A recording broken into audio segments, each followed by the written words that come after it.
फिर एक अच्छे क्वेश्चन के साथ। क्वेश्चन क्या है, फाइंड द वैल्यू ऑफ, पहला क्वेश्चन है 10 पाई बाई 8, जिसे आप चाहो तो 10 22.5 भी लिख सकते थे, और दूसरा है 10 पाई बाई 12, जिसे आप चाहो तो 10 15 डिग्री भी लिख सकते हो।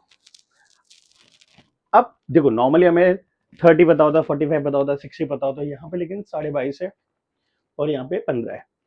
तो अब इसको और भी बहुत सारे तरीके हैं, पर ये तरीका क्या है, इससे सबसे जल्दी आंसर आ जाता है। वो तरीका क्या है, बस ये फॉर्मूला याद रखो कि cosec x minus cot x जो होगा वो 10x/2 हो जाता है। बस हो गया काम।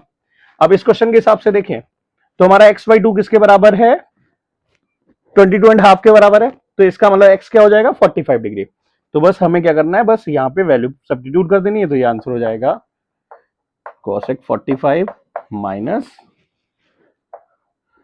cot 45। हमको अच्छे से पता है कि cosec 45 होता है √2 और cot 45 होता है 1, तो इस तरीके से ये आपका आंसर हो जाएगा कि 10 22.5 का आंसर हो जाएगा √2 माइनस 1, और ये हम बड़े आसानी से याद रख पाओगे। तो ये फॉर्मूला बस याद रखना है।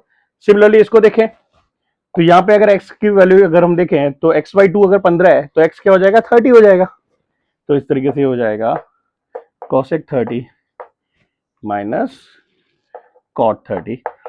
और हमको अच्छे से पता है कि जो cosec 30 होता है वो होता है अपना 2, और cot 30 जो होता है वो होता है √3।